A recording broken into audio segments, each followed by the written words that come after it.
What's up, baes? Welcome back to my channel if you are returning, and of course welcome if you are new here. As y'all can tell from today's title, we are refreshing these, yes, 5-week-old box braids. I don't know how long y'all usually keep your box braids in, but these are on week 5.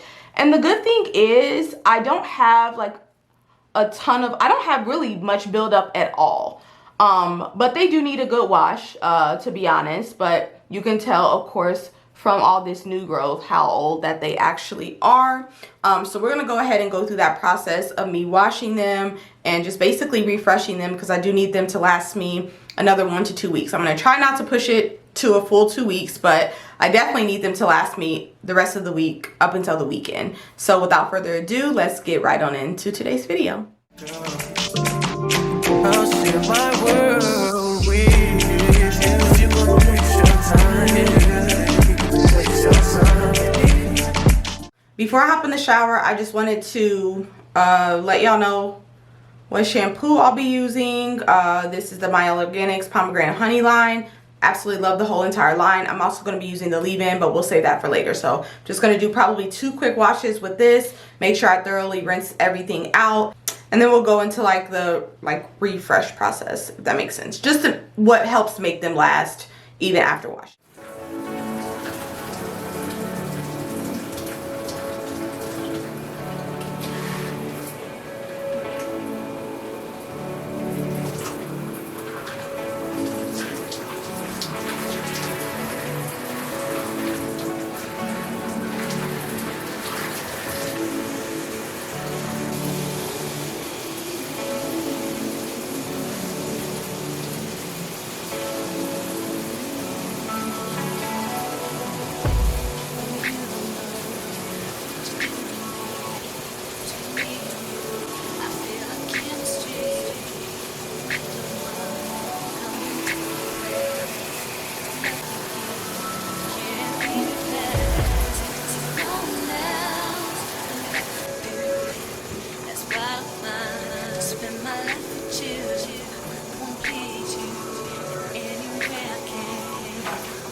Alright y'all, so we're all finished with the wash. I have wrung out as much water as I could.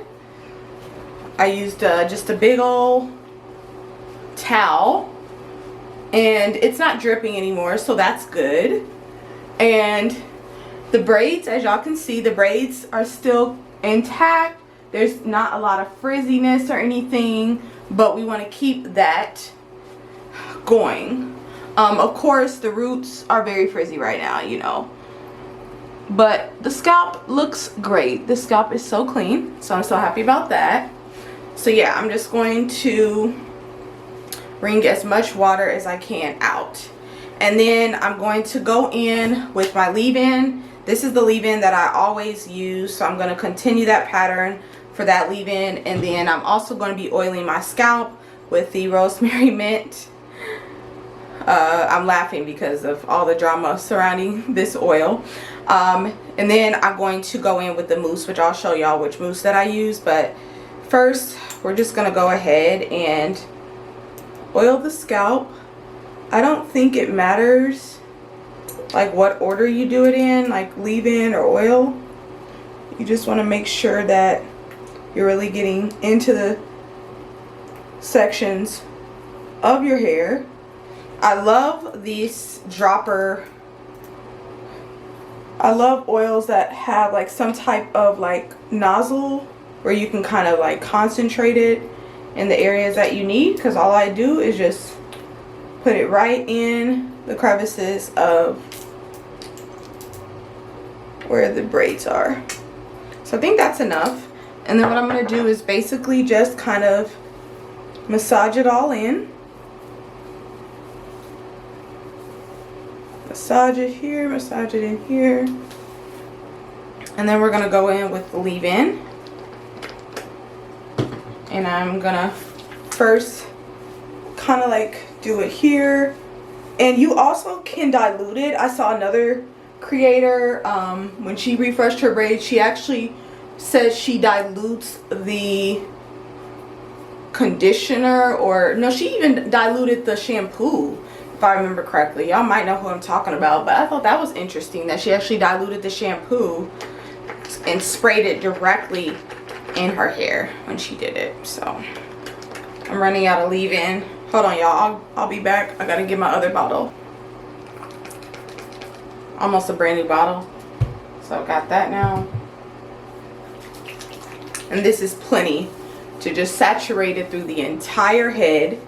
And as y'all can see, even just by adding in that leave-in, the top of my hair already looks a little bit flatter than it was when right after I came out the shower. So it's already moisturizing, doing what it needs to do. The whiteness that will fade once I actually get this hair dry.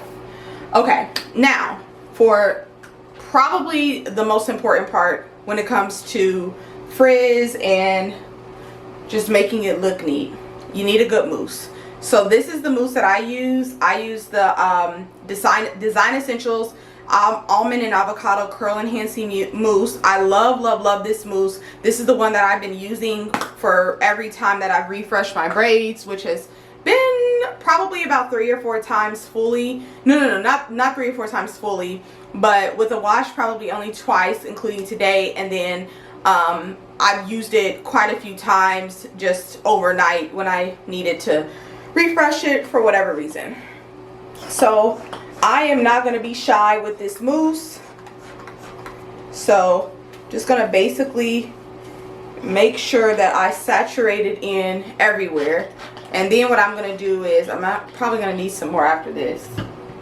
And then I'm actually going to also cover the braids as well, the actual braids.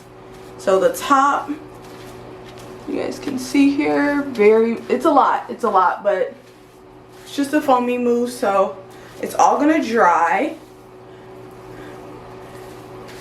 And then lastly, I'm gonna take some edge control and get my edges.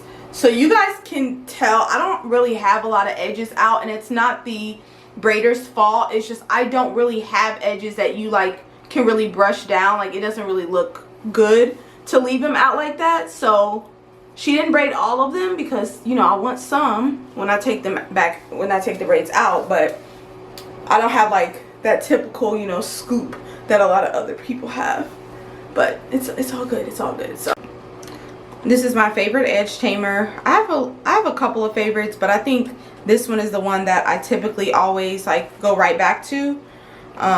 So we're gonna just use some of that on the edges just to get those laid down. I'm gonna do this in the mirror.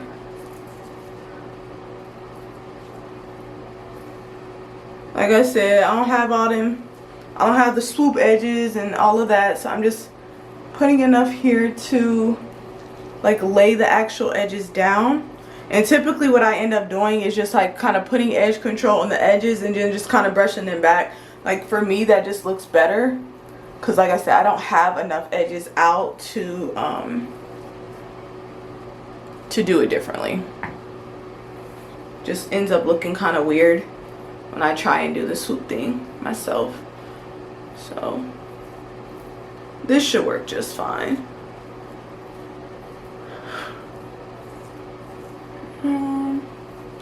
Okay, now we need this to dry. So, like, look at it, y'all. It's already looking pretty flat, so that's terrific. But now we're gonna tie this down. You can do a do-rag or scarf, whatever works for you. And I'm going to make sure that it's tight, but not too tight. And I'm gonna cross it in like the middle so it can lay down in the middle as well. And then what I'm gonna do is, I live in Florida, so it's the perfect time for me to go outside, get some fresh air, and help speed up the drying process a bit. So I purposely did this in the morning time, because I do not want to go to bed like this. I was gonna do it in the night, and then I realized, well, probably not the best idea lay. So yeah, so we're gonna just leave it like this, and I'm just gonna go outside like this, y'all, and take me a little walk. Hair is laid, and I'll let y'all know how it looks. I'll tap back in once it's fully dry so y'all can see how it looks, and then we'll wrap up today's video. Alright y'all, so it's been a couple of hours and my hair is almost fully dry, but as you can see, it's laid down really nicely since I washed it and everything. It was like super duper frizzy, so it's laid down so well. So I'm gonna go ahead and rewrap it and just kind of keep it like that for the rest of the day, but I just wanted to show you guys kind of how it looks. And it looks so good. I mean, considering it's been 5 weeks and I got a wash out of it and everything, I think it looks really good. But thank you guys so much for joining me for another video. Be sure to like, comment down below, of course, and click that subscribe button for more. And of course, I will see you on the next one. Bye.